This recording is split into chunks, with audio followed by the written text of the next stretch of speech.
Hello everyone, forum M के channel में आपका बहुत बहुत स्वागत है। आज हम डिस्कस करने वाले हैं जंतु विज्ञान। बायोलॉजी का जीव विज्ञान का जो पार्ट है बहुत ही इंपॉर्टेंट है। जंतु विज्ञान आपके बीएससी नर्सिंग एंट्रेंस एग्जाम में काफ़ी सारे क्वेश्चंस देखने को मिलते हैं।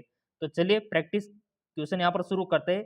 कल वाले वीडियो में हमने 1 से 10 तक तो कर ही लिया था। अगर नहीं देखा है वीडियो तो देख लेना, कल वाला वीडियो लिंक डिस्क्रिप्शन में डाल देंगे। चलिए शुरू करते हैं आज के प्रैक्टिस क्वेश्चन। तो आज का पहला क्वेश्चन है कि समुद्री एनिमोन और क्लाउनफिश के बीच अंतर क्रिया का एक उदाहरण है। बहुत ही अच्छा क्वेश्चन है, इंग्लिश में भी देख लो।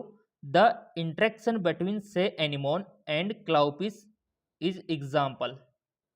बताइए। यहाँ पर ऑप्शन है अमेनसेलिज्म, सहभोजिता, सहोपरिता और प्रोटो सहयोग। तो बताइए किस प्रकार का संबंध होता है, किस प्रकार की अंतर क्रिया होती है एनिमोन और क्लाउनफिश के बीच। यह आपके जीव विज्ञान 11th की एनसीईआरटी बुक में अवश्य आपने पढ़ा होगा। तभी तो मैं बार बार बोलता हूं कि बायोलॉजी में एनसीईआरटी पर फोकस करो।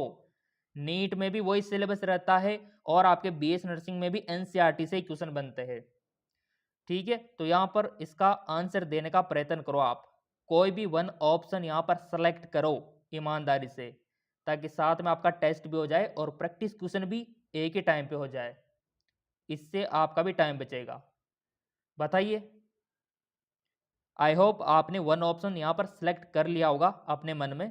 तो इसका राइट ऑप्शन क्या होगा मैं आपको बताना चाहता हूं। देखो, एनिमोन और क्लाउनफिश का बहुत ही अच्छा इंटरेक्शन यहाँ पर होता है। ठीक है, किसी को कोई नुकसान नहीं है, आराम से यहाँ पर बेनिफिट होता है एनिमोन। ठीक है, तो इसको आप बोल सकते हो, पढ़ा होगा आपने 11th में, सहभोजिता। ठीक है, और 12th में भी आपके खाद्य श्रृंखला में ये क्वेश्चन है। तो कमन सिलिज्म, सहभोजिता, ऑप्शन 2 इसका राइट ऑप्शन हो जाएगा। अगर आपने भी ऑप्शन 2 पे टिक लगाया तो अपने आप को 1 नंबर आप दे सकते हो। अगर आपने किसी और पे लगाया तो 0 नंबर अपने आप को दे सकते हो।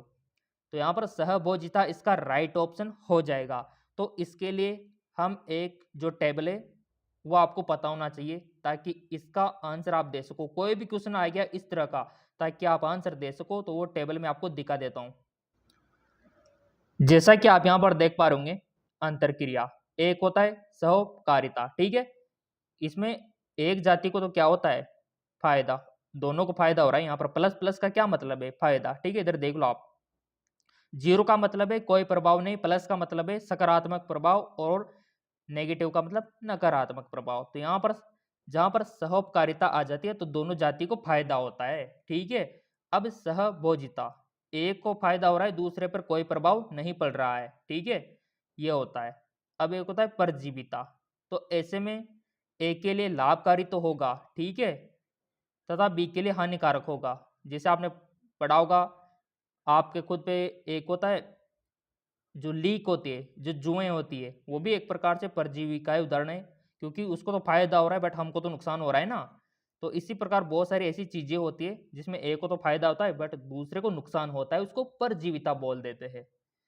परभक्षण ए के लिए तो लाभकारी है, ठीक है, और तथा बी को अवरोध यहाँ पर कशे करना है। ठीक है, तो आप इसको इस प्रकार से बोल सकते हो। ओके, तो इस प्रकार से आप इनको याद रख सकते हो। यहाँ पर यूज होगा प्रभक्षी और भक्षण। ठीक है, प्रतियोगिता, तो यहाँ पर कंपटीशन का मामला हो गया तो दोनों पर नकारात्मक प्रभाव पड़ेगा। तो ये टेबल आपको पता होना चाहिए, ताकि इस तरह के जो क्वेश्चन अगर आ जाए, बनेंगे और क्वेश्चन तो ठीक है, ताकि आप 1-2 नंबर तो वहां से ले सको। तो ये टेबल याद रख लेना। चलिए, यहाँ पर जो सहभोजिता थी, ए को बेनिफिट था, तो यहां से वो क्वेश्चन आया हुआ है। अब चलते अगले क्वेश्चन की ओर। अगला क्वेश्चन आपका बहुत इंपॉर्टेंट है, थोड़ा सा जूम इसको कर लेते हैं। उस मोलस्क का नाम बताइए जिसमें मसीकोस होता है। Name the mucus which has, बहुत ही अच्छा क्वेश्चन है। ठीक है, इंकसेक। तो यहां पर ऑप्शन है डेविल फिश, कटल फिश, या फिर फेरल ऑस्टर, या फिर मसल। थ्योरेटिकल क्वेश्चन है पूरा, तभी तो मैं आपसे बोलता हूं कि एनसीईआरटी की थ्योरी को थोड़ा सा देख लिया करो। क्वेश्चन डायरेक्ट भी आ जाता है कई बार, डायरेक्ट क्वेश्चन। ठीक है ना। कई बार वैज्ञानिक का नाम पूछ लिया, कई बार आपसे सन पूछ लिया, कई बार ये इस प्रकार के क्वेश्चन पूछ ले, है ना। तो उस मोलस्क का नाम बताइए जिसमें मसीकोस होता है। तो सिंपल, हमने तो पढ़ रखा है एनसीईआरटी, तो हमको तो पता है। आप बताओ कौन सा ऑप्शन होगा, फिर हम चेक करेंगे। आई होप आपने चूज कर लिया होगा। इसका जो राइट ऑप्शन होगा ना, वो होगा ऑप्शन 2, कटल फिश। देखी होगी आपने कटल फिश। चलो मैं आपको दिखा देता हूं। कुछ इस तरह की होती है आपकी कटल फिश, इस तरह का मुंह होता है उनका। ठीक है ना, तो यह याद रखना आप। ओके, तो इसका राइट ऑप्शन कटल फिश हो गया। अगर आपने भी यही चूज किया था तो अपने आप को 1 नंबर दे सकते हो। अगर आपने कोई दूसरा सोचा था तो 0 नंबर अपने आप को दे सकते हो। अगला क्वेश्चन निकल कर आता है यहाँ पर। बहुत अच्छा क्वेश्चन है, और मैंने आपसे पहले ही बोल रखा है कि आपके जो बुक है ना एनसीईआरटी की, उसमें मेंढक वाला, मेंढक के बारे में पढ़ लेना, कॉकरोच के बारे में पढ़ लेना, घड़ियाल के बारे में पढ़ लेना, केचुए के बारे में पढ़ लेना। क्वेश्चन बनेगा 100%। तो देखो, निम्नलिखित में से किस प्राणी का हृदय पृष्ठीय पक्ष पर होता है, यानी कि डोर्सल साइड पे होता है। बहुत अच्छा क्वेश्चन है। Which of the following animal has it head of the dorsal side. बता किसका होता है, मछली का होता है क्या, मेंढक का होता है क्या, बंदर का होता है क्या, तिलचट्टे का होता है क्या।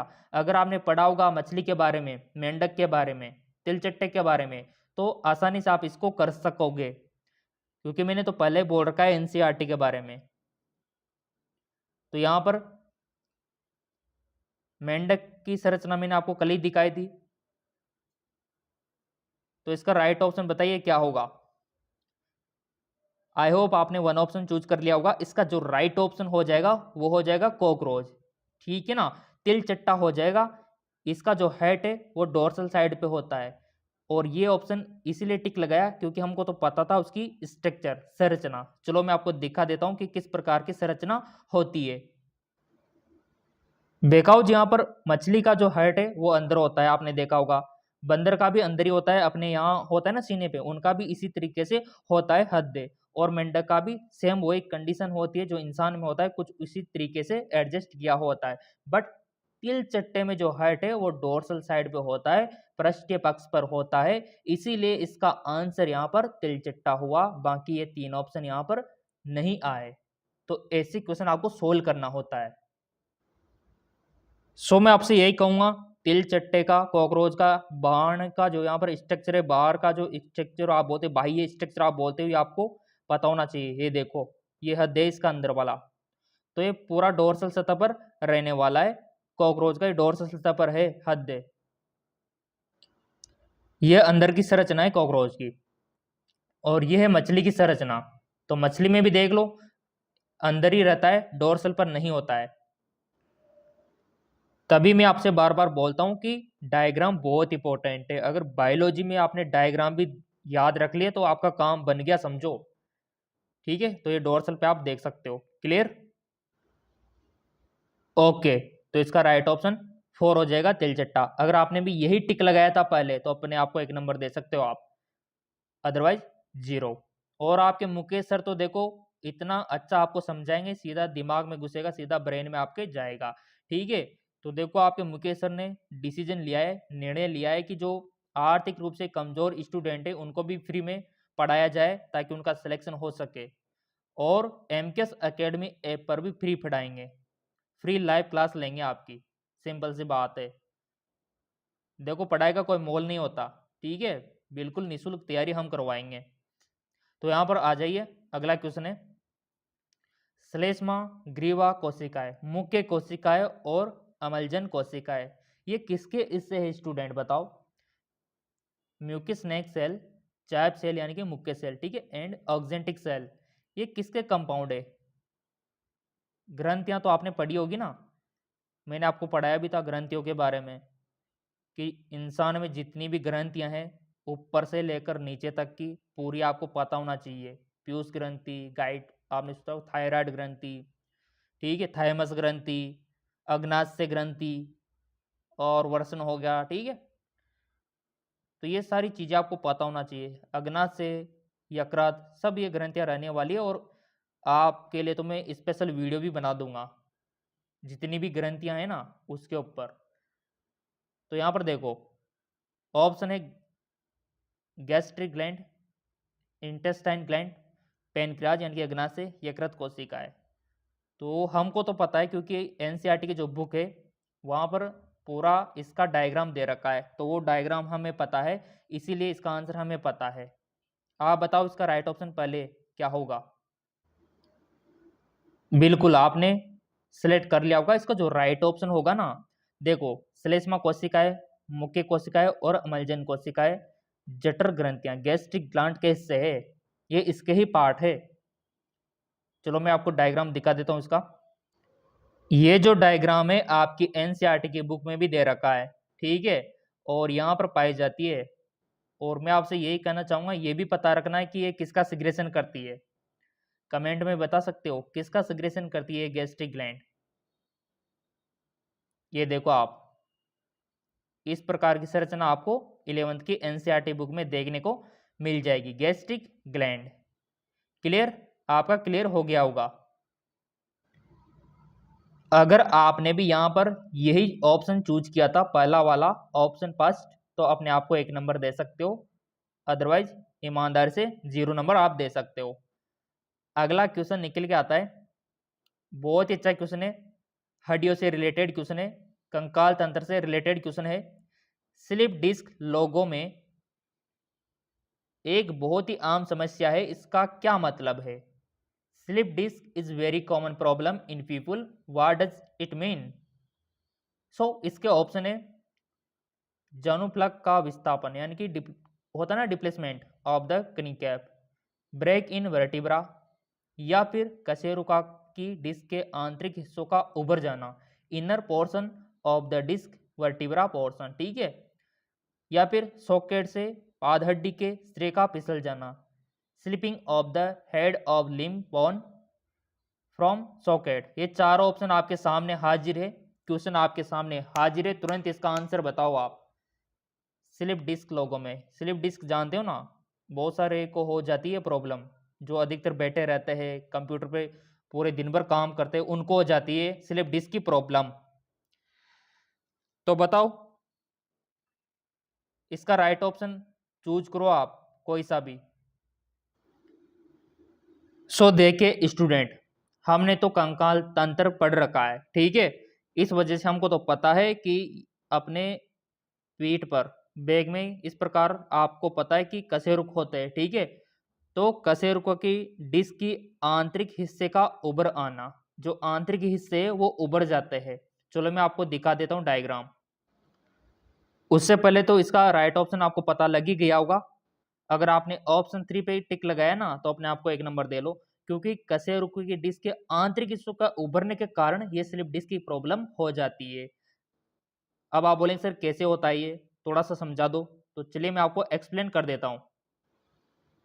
देखिए स्टूडेंट, ये आपका पेट का हिस्सा है, ठीक है, ये इस प्रकार आपकी मेरुदंड होती है, वर्टिब्रा होती है, ठीक है, तो इसकी संरचना अगर आप यहाँ पर देखोगे, और अच्छे से मैं जूम करके दिखा देता हूँ ताकि ये हिस्सा आपको अच्छे से दिख जाए। तो एक्चुअली क्या होता है, जैसे ये आपकी मेरुदंड वर्टिब्रा है, ठीक है, ये आपके रीढ़ की हड्डी है, तो इसमें इस प्रकार की हड्डियां होती है, बीच बीच में इस प्रकार के डिस्क होते हैं आपके मुलायम मुलायम से।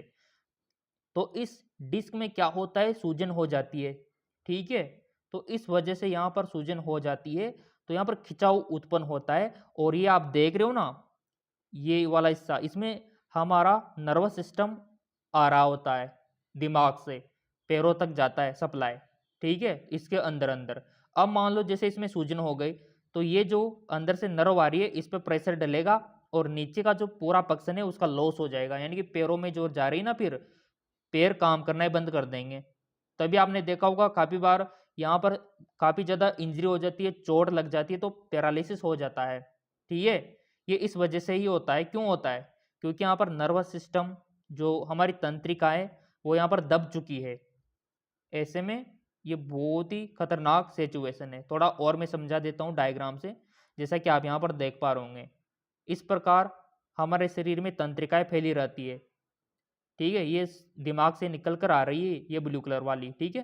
तो यहाँ पर क्या हुआ, वो जो डिस्क थी वो यहाँ पर सूजन होगा, इस वजह से नीचे का जो पूरा पैर है ये काम करना बंद कर देता है। तो ये आपको पता होना चाहिए, इसको बोलते हैं स्लिप डिस्क। ठीक है, तो इसीलिए मैं बोलता हूं एक्सरसाइज किया करो ताकि इस प्रकार की समस्या आपको ना हो। इसी वजह से इसका जो राइट ऑप्शन है यही ऑप्शन 3 है, क्योंकि आंतरिक हिस्से का उभर जाना। ठीक है, क्लियर हो गया होगा, हमारे स्टूडेंट को यहाँ पर बिल्कुल भी डाउट नहीं होना चाहिए। और यहाँ पर बहुत ही अच्छा क्वेश्चन निकल के आ गया कंकाल तंत्र से।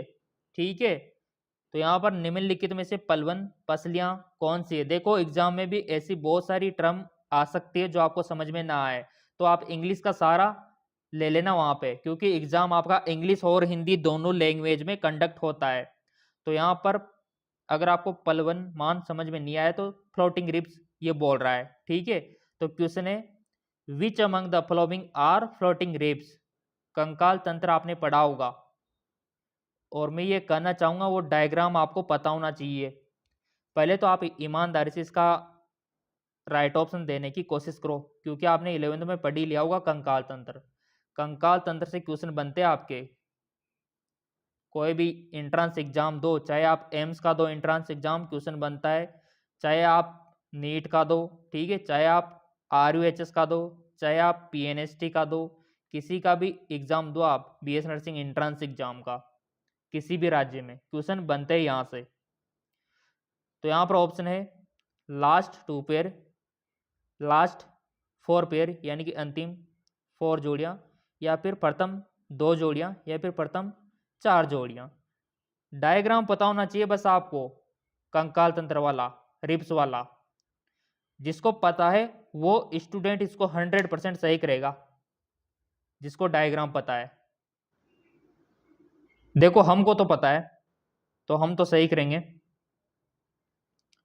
तो देखो इसका राइट ऑप्शन हो जाएगा। यहाँ पर फ्लोटिंग रिब्स के बारे में पूछा है, तो फ्लोटिंग रिब्स में क्या होता है, कंकाल तंत्र का डायग्राम हमको पता है कि किस प्रकार यहाँ पर कनेक्टिंग होती है, किस प्रकार हड्डियां फ्री होती है। तो इसका राइट ऑप्शन हो जाएगा अंतिम 2 जोड़ियां, लास्ट 2 पेयर को फ्लोटिंग रिब्स यहाँ पर बोला जाता है। अगर आपने भी यही चूज किया है तो अपने आप को 1 नंबर दे सकते हो। चलो इसका एक्सप्लेनेशन मैं आपको दे देता हूं, इसका क्लियर मैं कर देता हूं कि इसका राइट ऑप्शन फर्स्ट वाला ही क्यों होगा। तो देखिए स्टूडेंट, हमारी बायोलॉजी में इंपॉर्टेंट होता है डायग्राम। यहाँ पर बायोलॉजी में डायग्राम जिंदाबाद। ठीक है, तो यहाँ पर देखो ये स्ट्रक्चर आपके बुक में भी दे रखा है। यहाँ पर इनको तो ट्रू रिप्स बोलते हैं। अभी इनका नंबरिंग भी कर देंगे, 1 2 3 4 5 6 7 जो रिप्स होती है पहली, इनको ट्रू रिप्स बोलते हैं, यानी कि वास्तव पसलियां। और इसके बाद 8 9 10 वाली को बोलते हैं फॉल्स रिप्स, अभी मैं आपको दिखा दूंगा। और लास्ट में जो कनेक्टेड नहीं है, जो बिल्कुल फ्री है, उनको फ्लोटिंग रिप्स यहाँ पर बोलते हैं। और ये क्वेश्चन यहीं से बना है। और ये बीच वाला स्टर्नम आपका होता है। थोड़ा सा और क्लियर में कर देता हूँ, जैसा कि अब तो आपको समझ में आ ही जाएगा। 1 से 7 तक जो पसलियां हैं उनको ट्रू रिप्स बोलेंगे। क्या बोलेंगे? ट्रू रिप्स, वास्तविक पसलियां। और ये 8 से 10 तीन जो हड्डियां हैं इनको फॉल्स रिप्स बोलेंगे, क्योंकि ये किस प्रकार इससे कनेक्टेड है, ये 3। और बाकी 2 तो बिल्कुल फ्री है, इनको बोलते हैं, जिन जो फ्री है ना उनको फ्लोटिंग रिप्स बोलेंगे। जो बिल्कुल फ्री है, किसी से भी कनेक्ट नहीं है, तो इनको फ्लोटिंग रिप्स बोलते हैं। और यहाँ पर ये किन से कनेक्टेड है? कार्टिलेज से, और बीच में आपका स्टर्नम हो गया। तो देखो डायग्राम का कमाल है, बायोलॉजी में डायग्राम बहुत इंपॉर्टेंट होते हैं आपके। चाहे तो आप इसका स्क्रीनशॉट ले सकते हो। और देखो आपके मुकेश सर तो आपको इतना समझाएंगे, बस आपके दिमाग में जाना चाहिए, जिंदगी भर नहीं भूलोगे अगर ऐसे समझ के पढ़ोगे तो। क्लियर? अब यहाँ से देखो 4-5 क्वेश्चन बन सकते हैं। अभी यहाँ पर फ्लोटिंग रिप्स के बारे में पूछ लिया, तो अगली बार मान लो यहाँ से पूछ सकता है, यहाँ से पूछ सकता है, ठीक है, यहाँ से पूछ सकता है, यहाँ से पूछ सकता है। तो ऐसे आपको ध्यान में रखना है। सो यहाँ पर वो डायग्राम हमको पता था तो हमने यहाँ पर राइट टिक लगा दिया। ठीक है, तो ऐसे आपको पता होना चाहिए। अगला क्वेश्चन, अनुवांशिक ज्योति क्या है, यानी कि what is genetic drift? Genetic drift अनुवांशिक वाला चैप्टर आपने पढ़ा होगा। तो ये एक टर्म है थ्योरेटिकल, और 10वीं में भी आपने देखा था। अभी मैं आपको दिखा दूंगा थोड़ा सा, तो आपको याद आ जाएगा। तो ये पूरा थ्योरेटिकल रहने वाला है। बताओ ईमानदार से कौन सा क्वेश्चन सही है? तो चलिए इसका राइट ऑप्शन होगा, आपको भी पता लग गया होगा, छोटी आबादी में संयोगवश जीन आवर्ती में अचानक परिवर्तन। इस कंडीशन को बोलते हैं जेनेटिक ड्रिफ्ट, जैसा कि आप यहाँ पर देख पा रहे होंगे, छोटी आबादी में संयोगवश जीन आवर्ती में अचानक परिवर्तन। इस टर्म को बोलते हैं जेनेटिक ड्रिफ्ट या फिर अनुवांशिकी च्युति। चलो इसका डायग्राम दिखा देता हूं, आपको समझ में आ जाए कि किस प्रकार छोटी आबादी में जीन आवर्ती में परिवर्तन होता है। सो देखिए स्टूडेंट, इस प्रकार का संरचना आपने देखा होगा, 10th की बुक में भी देखा होगा आपने, ठीक है। तो यहाँ पर देखो अचानक परिवर्तन आ रहा है और रेशियो आप देख सकते हो, तो इनको जेनेटिक ड्रिफ्ट बोल देते हैं। थ्योरेटिकल क्वेश्चन है और बहुत ही आसान है, देखो बायोलॉजी यहाँ पर आप कर सकते हो आराम से। और लाइक नहीं किया है तो वीडियो को लाइक कर दो आप पहले। चलते हैं अगले क्वेश्चन की ओर, पहले उसको देख लेते हैं। ये डायग्राम याद रख लेना जेनेटिक ड्रिफ्ट का, छोटी आबादी में यहाँ पर परिवर्तन हो रहा है, आप देख पा रहे होंगे। सो यहाँ पर जिन्होंने ये वाला ऑप्शन टिक लगाया अपने आप को 1 नंबर दे सकते हो। अगला क्वेश्चन, निम्नलिखित में से कौन सा तिलचट्टे का उत्सर्जन अंग है? Which of the following is the excretory organ in cockroach? Option है आपके सामने, हरित ग्रंथि, मेलपी की नलिका, या फिर क्रेटिडियम, या फिर नेफ्रेडियम वक्रक। मैं आपसे और कहना चाहूँगा कि जितने भी, जैसे आप मछली हो गया, उसका उत्सर्जन आपको पता होना चाहिए, अंग क्या है, मनुष्य का क्या है, ठीक है, सर्पिसर्प का क्या है, इनके उत्सर्जन अंग आपको पता होना चाहिए। कोई भी क्वेश्चन पूछा जा सकता है। मेंढक का पता होना चाहिए उत्सर्जन अंग, हर एक जंतु का पता होना चाहिए आपको उत्सर्जन अंग, ठीक है ना। तो बताओ क्या होता है। और उत्सर्जित पदार्थ भी पता होना चाहिए मनुष्य का कि क्या उत्सर्जन करता है, ऊंट का पता होना चाहिए वो क्या उत्सर्जन करता है, मछली का पता होना चाहिए वो क्या उत्सर्जित करती है, ठीक है ना। ये 2 चीजें आपको पता होना चाहिए, एक तो उत्सर्जन अंग और एक उत्सर्जित पदार्थ। क्लियर? तो बताओ तिलचट्टे का क्या है, तुरंत बताओ। पढ़ा होगा तिलचट्टे के बारे में आपने, अगर नहीं पढ़ा है तो मैं यही कहूँगा आपसे, ईमानदारी से पढ़ाई शुरू कर दो। तिलचट्टे की, मेंढक की, ठीक है, मछली की पूछा जाता है, ऊंट के बारे में, मनुष्य के बारे में। तो हमने तो देखो पढ़ रखा है तिलचट्टे के बारे में, तो इसका राइट ऑप्शन यहाँ पर होगा मेलपिगी नलिका। ऑप्शन 2 इसका राइट ऑप्शन हो जाएगा। अगर आपने भी यही मेलपिगी ट्यूबुल्स, मेलपिगी नलिका अगर आपने चूज किया है तो अपने आप को 1 नंबर दे लो, अगर नहीं किया है तो 0 नंबर दे लो, ठीक है ना। तो चलिए इसका राइट ऑप्शन आप देख लीजिए, यही होगा मेलपिगी नलिका। चलो इसका डायग्राम मैं आपको दिखा देता हूं कि किस प्रकार होती है मेलपिगी नलिका। जैसा कि आप देख पा रहे होंगे, मेलपिगी ट्यूबल्स ऑफ कॉकरोच। तो इस प्रकार मेलपिगी ट्यूबल्स के द्वारा, मेलपिगी नलिका के द्वारा ये उत्सर्जन करता है और यही उत्सर्जन अंग है इसका कॉकरोच का। तो डायग्राम बहुत ही इंपॉर्टेंट होता है बायोलॉजी में। So option 2। अगला क्वेश्चन है, क्रोटी और कशेरुक स्तंभ के बीच का जोड़ का एक उदाहरण है। बहुत ही अच्छा क्वेश्चन है, जॉइंट से रिलेटेड और कंकाल तंत्र से देखो काफी सारे क्वेश्चन बनते हैं आपके। जॉइंट बिटवीन द स्कल यानी कि खोपड़ी और वर्टिब्रा, आपकी जो स्कल है और आपकी जो मेरुदंड है, इसके बीच का जो जॉइंट होता है वो किसका उदाहरण है, बताइए। पिवेट जॉइंट का, हिंज जॉइंट का, बॉल एंड सॉकेट जॉइंट का, या फिर इलिप्सॉइड जॉइंट का। मैं यही कहूँगा, एग्जामिनर ये नॉलेज चेक करना चाह रहा है यहाँ पे कि आपको जॉइंट के टाइप पता है या नहीं। तो अगर आपको पता नहीं है तो पहले आप जॉइंट के टाइप आपको पता होना चाहिए। तो पहले अभी मैं बता दूंगा जितने भी जॉइंट के टाइप है ना, सब बता दूंगा, बट पहले आप ईमानदारी से अपना आंसर दो। यहाँ पे कोई भी एक ऑप्शन सिलेक्ट कर लो, आप कर लिया होगा आपने, बहुत इंटेलिजेंट हो आप। इसका राइट ऑप्शन हो जाएगा स्टूडेंट, देखिए जो यहाँ पर स्कल है और यहाँ पर जो वर्टिब्रा, इसके बीच वाला जो होता है ना, इसको पिवेट जॉइंट बोलते हैं, इनको धुरागर जॉइंट बोलते हैं, इसको पिवेट जॉइंट आप बोल सकते हो। तो इसका राइट ऑप्शन यही होगा, पिवेट जॉइंट। अगर आपने भी यही किया है ना तो 1 नंबर दे लो अपने आप को। तो इसका धुरागर जोड़, ठीक है, यही इसका राइट ऑप्शन है। अब आप बोलेंगे सर थोड़ा सा डायग्राम हमको भी बता दो ना, ताकि ऐसा कोई क्वेश्चन आ जाए तो हम भी कर देंगे। तो ये लीजिए डायग्राम हम आपको दिखा देते हैं, ताकि कोई भी क्वेश्चन अगर जोड़ से संबंधित आ जाए तो आप कर दो। और आपके मुकेश सर तो आपके साथ है, आपके एम के सर आपके साथ है, निःशुल्क तैयारी करवाएंगे आपकी, और एंट्रेंस एग्जाम के टॉपर आप ही होंगे, पक्का लिख के रख लो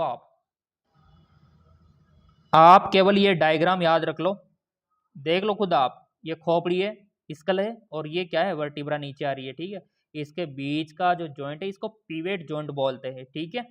और इसके बाद हमारा जो कंधा होता है, यहाँ का जो जॉइंट होता है ना, इसको बॉल एंड सॉकेट जॉइंट हम बोलते हैं, ठीक है, यहाँ पर कंधे वाले को। और जो आपको पता है यहाँ पर जो होता है कनी में, ठीक है, एल्बो में, तो इसको क्या बोलते हैं, हिंज जॉइंट, जो दरवाजे की तरह ओपन होता है ए की तरह, ठीक है, हिंज जॉइंट। और आपको पता होगा कि हमारी जो गर्दन होती है वहां पर किस तरह के होते हैं, उसको बोलते हैं ग्लिडिंग जॉइंट, ठीक है, जो इस प्रकार के होते हैं ना, एक दूसरे के ऊपर खिसक सकते हैं, तभी तो हम गर्दन को हिला सकते हैं। और यहाँ पर देख लो जो हमारे अंगूठे के यहाँ पर होता है उसको सेडल जॉइंट, ठीक है, कुछ इस तरह के का। और आपने देखा होगा जो हमारी रेडियो अल्नाएं और यहाँ पर अंगुलास्थियां इसका बीच का जो है उनको कॉर्डियोइड जॉइंट। तो ये आपको पता होना चाहिए, चाहे तो आप स्क्रीन का शॉट ले सकते हो, यहाँ पर भी आप देख लो, खुद देख लो आप। Number 1 pivot joint, number 2 hinge joint, ये नीचे दे रखा है सबका। तो ये बहुत इंपॉर्टेंट है डायग्राम आपके लिए, और डायग्राम से आप काम बन जाएगा, मैं बोल रहा हूँ ना, चाहे तो आप टॉपर भी आ सकते हो डायग्राम से, क्योंकि आप सभी को पता है रटना इंपॉर्टेंट नहीं है। हमने तो देखो बेसिक से ही करके एंट्रेंस एग्जाम में टॉप आ गए थे, सिंपल सी बात है। तो आप क्यों नहीं आ सकते बताओ, जब हम आ सकते बहुत ही बेसिक पढ़ के, तो आप क्यों नहीं आ सकते। नीट का भी हमने तो एग्जाम बेसिक से पढ़ के ही दिया था, हमने कहीं से कोचिंग वगैरह नहीं की थी, सेल्फ स्टडी और खुद पर विश्वास, ये बहुत जरूरी है। तो इस प्रकार जॉइंटों के टाइप आपको पता होना चाहिए, कई बार इससे क्वेश्चन पूछ लेगा, कई बार इससे, कभी इससे, तो कभी इससे, तो कभी इससे, तो कभी इससे, ऐसे ही तो क्वेश्चन बनते हैं। और आप फोकट में टेंशन लेते हो सर हमारा सिलेक्शन होगा कि नहीं होगा, क्यों नहीं होगा सिलेक्शन आपका, पहले ये बताओ क्यों नहीं होगा। आप इतने इंटेलिजेंट हो, आपको कम से कम ये तो पता है ना कि टाइप क्या है, बस यही इंपॉर्टेंट है यहाँ पे, बेसिक पता होना चाहिए बस। अब देखो आपको बेसिक ही पता नहीं होगा तो फिर देखो ऐसे में तो बहुत प्रॉब्लम है। बेसिक तो आप कर ही सकते हो, ये बच्चों वाले, जैसे बच्चे को पता हो जाए बहुत सारे जॉइंटों को, तो आप भी कर सकते हो। सो हमको डायग्राम पता था तो हमने इसका आंसर कर दिया। तो ऐसे कोई भी क्वेश्चन पूछ लेगा ना हमसे तो हम तो कर देंगे, क्योंकि हमको डायग्राम पता है। ये भी कर देंगे हम, ये वाला भी पूछ लेगा तो भी कर देंगे, ये वाला पूछ लेगा तो भी कर देंगे।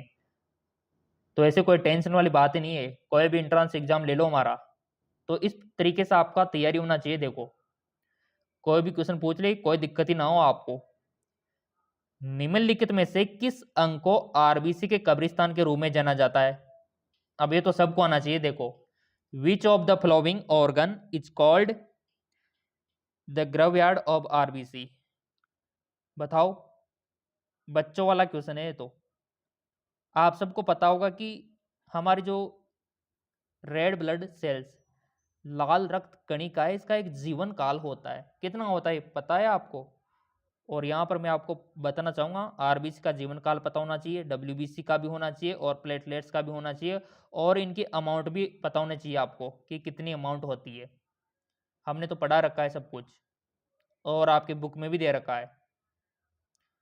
तो यहाँ पर इसका राइट ऑप्शन हो जाएगा आपका स्प्लीन, पलीहा। अगर आपने भी यही किया तो अपने आप को 1 नंबर दे लो, वेरी गुड।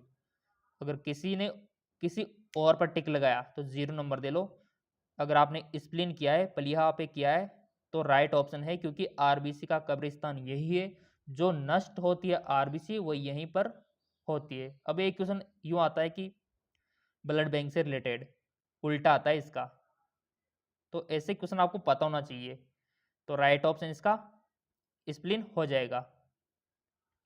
सिलेक्शन तो पक्का है आपका, अगर एक क्वेश्चन आप कर पा रहे हो ना तो 100% सिलेक्शन है। रेडियल सिमेट्री इज फाउंड, यानी कि अरेय सममिति किसमें पाई जाती है? तो बच्चों वाला क्वेश्चन है, एनसीईआरटी पढ़ रखी है आपने, अरेय सममिति, द्विपार्श्व सममिति। तो यहां पर ऑप्शन है केचुआ, जेलीफिश, घोंगा, सिल्वरफिश। तुरंत बताओ इसका राइट ऑप्शन क्या होगा? बिल्कुल आपने वन ऑप्शन यहां पर चूज कर लिया होगा। देखो यहां पर जो इसका राइट ऑप्शन होगा वो होगा जेलीफिश, ठीक है। जेलीफिश इसका राइट ऑप्शन होगा। क्यों होगा? क्योंकि जेलीफिश आपने देखी होगी कुछ इस तरीके की होती है, हमको तो पता है ना पूरा डायग्राम, डायग्राम जिंदाबाद। बायोलॉजी में डायग्राम पता होना चाहिए। देखो हमारा जो दिमाग है वो डायग्राम को ज़्यादा याद रखता है। हमारा जो दिमाग है वो इस तरीके से बना हुआ है कि जो फोटो होता है, जो इमेज होता है ना, उसको जल्दी कैप्चर करता है कंपेयर टू लिखित। तो डायग्राम याद रखा करो। देखो हम तो डायग्राम से ही याद रखते थे, तो आप भी डायग्राम से याद रखा करो। तो हमने जेलीफिश का डायग्राम पता है तो इसलिए हमने इसका राइट ऑप्शन कर दिया। और देख लेते हैं इसका क्या ऑप्शन है। तो देखो आंसर भी यही है, जेलीफिश, ठीक है। तो ऐसे क्वेश्चन होता है सोल्व। अब आप बोलेंगे सर ये कहाँ पर पढ़ा था? तो मैं दिखा दूं ना, 11th की बुक में पढ़ा था, अभी मैं आपको दिखाता हूँ।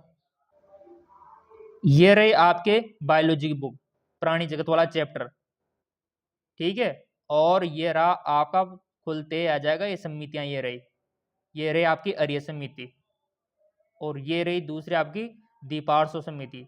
तो क्वेश्चन तो यहीं से तो बनते हैं। मैंने बोला ना एनसीईआरटी को छोड़ के कहीं नहीं जाएंगे, बस आप थोड़ा सा प्रैक्टिस क्वेश्चन करते रहो।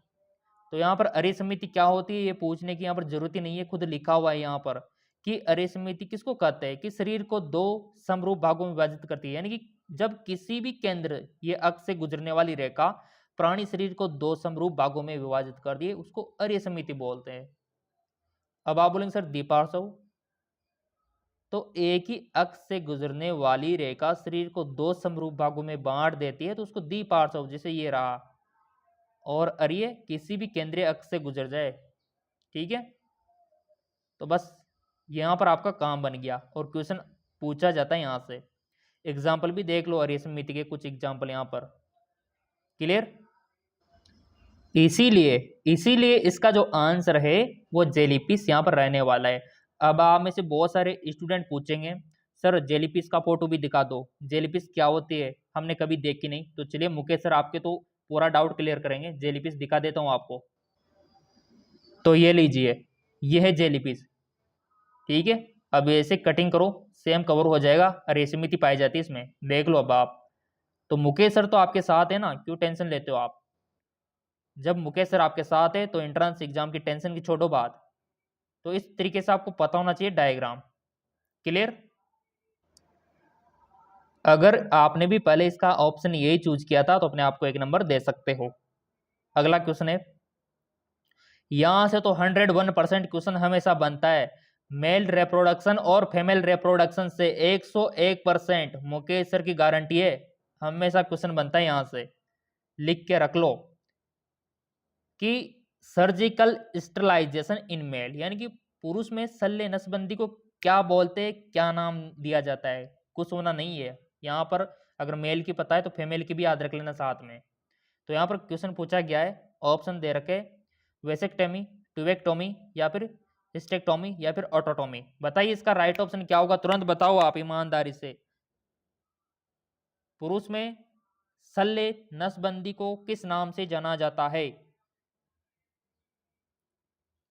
देखिए पढ़ा होगा आपने रिप्रोडक्शन वाले चैप्टर में, ठीक है, कि जैसे मनुष्य यानी कि जो मेल है उसमें जो शुक्र वाहिनियां होती हैं उनको काट दिया जाता है ताकि फर्टिलाइजेशन ना हो, ताकि जो वीर्य है, शुक्राणु है, वो अंडाशय तक ना पहुंच पाए, ठीक है, स्त्रियों के। तो ऐसे में उनको कट कर दिया जाता है यहाँ से, उनको बोलते हैं वेसेक्टोमी। और स्त्रियों में टूबेक्टोमी। तो इसका राइट ऑप्शन हो जाएगा वेसेक्टोमी। ये देखिए वेसेक्टोमी, शुक्रवाहिनी कटिंग। अगर आपने भी सही लगाया ये वाला तो अपने आप को एक नंबर दे लो। अगर यहाँ पर पुरुष की जगह अगर महिला होती, महिला शल्य नसबंदी, तो फिर कौन सा ऑप्शन सही होता? फिर टूबेक्टोमी हमारा राइट ऑप्शन सही होता अगर यहाँ पर महिला होती पुरुष की जगह। बट यहाँ पर पुरुष है तो यहाँ पर टूबेक्टोमी। यहाँ पर सॉरी वेसेक्टोमी, ठीक है। तो वेसेक्टोमी और ट्यूबेक्टोमी में थोड़ा सा अंतर आपको पता होना चाहिए। और क्लियर कर देता हूँ, और इनके दोनों डायग्राम आपको पता होना ही चाहिए। जैसा कि आप यहाँ पर देख पा रहे होंगे, ये तो है वर्षण यानी कि टेस्टिस, ठीक है। आपको पता है कि पुरुष में 2 वर्षण होते हैं, ठीक है, वर्षण, जबकि वर्षण कोष एक में ये कनेक्ट होते हैं और बाहर की ओर होते हैं, क्योंकि टेम्परेचर बहुत हाई होता है ना, इस वजह से। तो ऐसे में इनकी शुक्रवाहिनी को कट कर दिया जाता है, इसको बोलते हैं वेसेक्टोमी, ठीक है, कट कर दिया। अब यहाँ पर देखो, यहाँ से जो शुक्राणु आएंगे वर्षण से, टेस्टिस से, एपिडिडाइमिस से, तो ये यहाँ रुक जाएंगे, वो फिर इधर नहीं जा पाएंगे, रास्ता बंद है, फिर आगे रास्ता बंद है। तो ऐसे में अब यहाँ नहीं जा पाएंगे, तो ऐसे में क्या होगा, ऐसे में पुरुष जो लेडीज होती है, गर्ल्स होती है, उसको प्रेग्नेंट नहीं कर सकता, क्योंकि स्पर्म जाएंगे नहीं, ठीक है। तो इस वजह से इसको ट्यूबेक्टोमी सॉरी वेसेक्टोमी, ठीक है, ट्यूबेक्टोमी मत बोलना, ट्यूबेक्टोमी तो स्त्रियों में होता है। ये देखिए वेसेक्टोमी, क्योंकि वासा डिफरेंशिया को कट किया जा रहा है, ठीक है, वासा डिफरेंशिया को, तो वेसेक्टोमी सिंपल। ये डायग्राम याद रख लेना पूरा का पूरा, क्वेश्चन कहीं से भी बन सकता है। कई बार तो ऐसा पूछ लिया जाता है कि शुक्राणु का मार्ग क्रम से बताइए, तो ऐसे में आपको पूरा इसका इसके बारे में इसके बारे में इसके बारे में ये सारा आपको पता होना चाहिए कि सबसे पहले तो वर्षण में आते हैं, फिर एपिडिडाइमिस में, फिर शुक्रवाहिनी में, फिर यहाँ पर शुक्राशय में, फिर यहाँ शिशन में, ऐसा आपको मार्ग पता होना चाहिए, क्वेश्चन बन जाता है। अब आप बोलेंगे सर अगर आपने यहाँ पर मेल का दिखा दिया तो फीमेल का भी दिखा दो साथ में, तो चलिए दिखा देते हैं। ये होता है ट्यूबेक्टोमी, क्योंकि इसमें फ्लोइंग ट्यूब को कट कर दिया, ठीक है, ये ट्यूबेक्टोमी। और यहाँ पर ये पता होना चाहिए आपको डायग्राम, क्वेश्चन बन जाता है यहाँ से। ये ओवरी होता है, ये फ्लोइंग ट्यूब होता है, यहाँ पर ये यूट्रस, गर्भाशय, सर्विक्स, वैजाइना। तो क्वेश्चन यहाँ से ऐसे बनता है कि निषेचन कहाँ पर होता है, बताओ कहाँ पर होता है। निषेचन होता है ट्यूबेक फ्लोइंग ट्यूब में, बट यहाँ पर भी कौन सी जगह पर होता है, तो यहाँ पर थोड़ा सा देख लेना आप, इस जगह पर इस्थमस। अब यहाँ पर क्वेश्चन तो यू भी बन सकता है कि ये जो यूट्रस है इसमें कितनी लेयर होती है, उनके नाम बताओ। तो ये तो सबको पता है कि 3 लेयर होती है, बट कौन कौन सी होती है, अंदर ही अंदर वाली कौन सी लेयर होती है, सिंपल एंडोमेट्रियम। तो ऐसे क्वेश्चन बनते हैं, आपको डायग्राम ही इंपॉर्टेंट है, मैं तो यही कहता हूँ। अब यहाँ पर देखो, स्त्रियों के जो यहाँ पर प्रजनन अंग है वो इंटरनल और एक्सटर्नल, यानी कि बाहर के और भीतर के दोनों आपको पता होना चाहिए। तो ये तो भीतर के दे रखे, और बाहर के भी मैं आपको दिखा देता हूँ, यहाँ पर थोड़ा सा आपको ये देखिए, ठीक है। तो यहाँ पर पॉन्स प्यूबिक, ऊपरी ऊपर वाला हिस्सा जहाँ पर हेयर प्रेजेंट होते हैं, ठीक है, और क्लाइटोरिस, ये बहुत ही सेंसिटिव होता है, ठीक है। लेबिया, माइनोरा और मेजोरा, ये जो बाहर का हिस्सा है ये मेजोरा है, और अंदर वाला माइनोरा है, ठीक है। ये क्वेश्चन बन सकता है। और यहाँ पर आप देख पा रहे यूरेथ्रल ओरिपिस ऊपर होता है, और वेजाना ओरिपिस, 2 यहाँ पर छिद्र होते हैं, ठीक है, यूरेथ्रल और वेजाइनल। तो ये डायग्राम भी आपको पता होना चाहिए फीमेल जेनाइटल का, क्वेश्चन बनता ही बनता है यहाँ से। आई होप आपको समझ में आ गया होगा। ओके, तो देखो आपके मुकेश सर तो आपके साथ है, पूरा हेल्प आपको करेंगे। जिन्होंने इस पर टिक लगाया था 1 नंबर दे लो अपने आप को। अगला क्वेश्चन, और वीडियो को लाइक अवश्य कर देना ताकि इस प्रकार की मेहनत हम आपके लिए करते रहे। दंत विन्यास का वह प्रकार जिसमें दांत जबड़े के सॉकेट में, बहुत ही तो बच्चों वाला क्वेश्चन है। The type of dentition is which teeth are the socket of the jaw,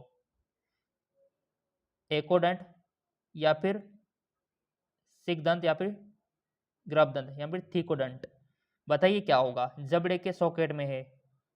दांत जब जबड़े के सॉकेट में होते हैं तो बच्चों उसको बोलते हैं थीकोडेंट, ठीक है, क्या बोलते हैं, थीकोडेंट। तो इसका राइट ऑप्शन थीकोडेंट हो गया। अगर आपने भी यही चूज किया था तो 1 नंबर दे लो। अब आप बोलेंगे सर थोड़ा सा इसको एक्सप्लेन करिए, तो चलो कर देते हैं हम। तो देखो बच्चों, यहाँ पर इस प्रकार का आपका जबड़ा होता है, उसमें दांत होते हैं, ठीक है। थीकोडेंट यानी कि ये है जाव बोन, और इसमें सॉकेट, ये देखो सिंपल सा है, सॉकेट यानी कि जबड़े में एडजस्ट हो रहे, तो इसको थिकोडेंट आप बोल सकते हो। ठीक, तो यहाँ पर ये इनका टाइप भी आपको पता होना चाहिए, सॉकेट ऑफ द जाओ। तो इस प्रकार ये एडजस्ट होते, तो और इनके टाइप भी पता होना चाहिए, इंसिजर, कैनाइन, प्रेमोलर, मोलर। क्वेश्चन तो यहाँ से भी बन जाता है। और ये देखो हमारे जो ये दांत होते हैं इनको बोलते हैं इंसिजर। ठीक है, क्या बोलते हैं? इंसिजर। और इनको बोलते हैं हम कैनाइन, और इनको बोलते हैं हम प्रेमोलर, और इनको बोलते हैं मोलर। जिनको देखो हर एरिया में अलग अलग बोलते होंगे, हिंदी में जो भी आपकी लैंग्वेज हो, किसको दाढ़ बोलते हैं, बट इंग्लिश में तो सेम ये रहेगा क्रम। तो ये क्रम भी याद रख लेना। और मैं आपसे कहना चाहूँगा कि दंत सूत्र भी याद रख लेना। यहाँ पर देख पा रहे होंगे आप दंत सूत्र, थोड़ा सा इसको कर देते हैं, ये लो दंत सूत्र। दंत सूत्र याद रखना गाइज, पूछा जाता है डेंटल फॉर्मूला, जैसा कि आप देख पा रहे होंगे। तो ये एक ही क्वेश्चन से देख लो, मैंने 3-4 क्वेश्चन आपके रेडी कर दिए आपके मुकेश सर ने। क्लियर?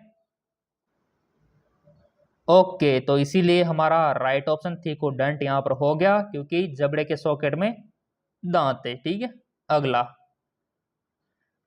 और आपको बिल्कुल भी चिंता नहीं करनी है, सिलेक्शन तो आपका 100% है। ऐसे ही तो क्वेश्चन आएंगे, अगर ये क्वेश्चन आप कर पा रहे हो तो अभी से सिलेक्शन समझ लो आप। तो सभी मछलियों में वाताशय का इस्तेमाल के लिए होता है।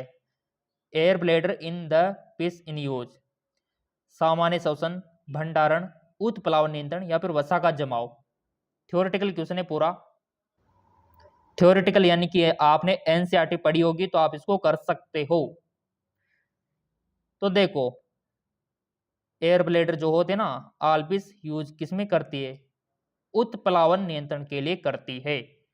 रेगुलेटिंग वैलेंसी, उत्प्लावन नियंत्रण। अगर आपने भी यही किया था तो अपने आप को 1 नंबर दे लो, क्योंकि इसका राइट ऑप्शन क्या होगा? उत्प्लावन नियंत्रण। तो सभी मछलियां अपने एयर ब्लैडर का यूज इसी में ही करती है। अगला क्वेश्चन है, और चैनल सब्सक्राइब अवश्य कर लेना ताकि आपको फ्री ऑफ कॉस्ट क्वेश्चन मिलते रहे।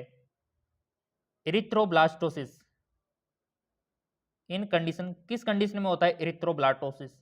गर्भ रक्ताणु, आपने देखा होगा, जानते हो ना इरिथ्रोब्लास्टोसिस। जब एक शिशु का जन्म तो नॉर्मल हो जाता है, जबकि दूसरे की मृत्यु हो जाती है। क्यों हो जाती है वो तो आपको पता ही होगा। जब कोई भी गर्ल्स जिसका ब्लड यहाँ पर आप मान सकते हो नेगेटिव है, ठीक है, और वो प्लस पॉजिटिव वाले बॉयज से प्रेगनेंसी अचीव कर लेती है, तो ये बहुत ही कॉम्प्लिकेटेड प्रोसेस है गाइज। तो यहाँ पर कब होती है ऐसी कंडीशन बताओ? माता RH पॉजिटिव है। इस क्वेश्चन का आंसर पहले आप देने की कोशिश करना और अपने आप को मार्किंग करते जाना। क्या माता RH पॉजिटिव है और ग्रप नेगेटिव है तब, या फिर माता RH नेगेटिव है और ग्रप पॉजिटिव है तब, या फिर माता और ग्रप दोनों ही नेगेटिव है और पिता पॉजिटिव है, या फिर माता पॉजिटिव है और पिता नेगेटिव है? बहुत अच्छा क्वेश्चन है, दो आंसर इसका। बहुत ही इंटेलिजेंट क्वेश्चन है ये, और जिसको आंसर आ गया समझो वो BSc नर्सिंग एंट्रेंस एग्जाम का टॉपर होगा। लिख के रख लो आप, इसका आंसर जिसको आ गया वो टॉपर ही होगा। बताओ बताओ क्या होगा इसका आंसर? वीडियो को पॉज करके भी निर्णय ले सकते हो, डिसीजन ले सकते हो। इसका राइट ऑप्शन आई होप आपने चूज कर लिया होगा। देखो इसका राइट ऑप्शन होगा माता नेगेटिव है और गर्भ पॉजिटिव है। इस कंडीशन में इरिथ्रोब्लास्टोसिस होती है। ठीक है, माता का जो ब्लड है वो RH नेगेटिव होता है और गर्भ RH पॉजिटिव होता है, तब ये डेवलप होती है। चलो आंसर देख लेते हैं। तो आंसर भी यही है कि माता नेगेटिव हो और गर्भ पॉजिटिव हो। तो ऐसे में जो फर्स्ट बच्चा होता है उसकी डिलीवरी नॉर्मल हो जाती है, यानी कि जिंदा रहता है वो, जबकि दूसरा जो डिलीवरी होती है उसमें मृत्यु हो जाती है बच्चे की। तो ये होता है इरिथ्रोब्लास्टोसिस, ये आपको पता होना चाहिए।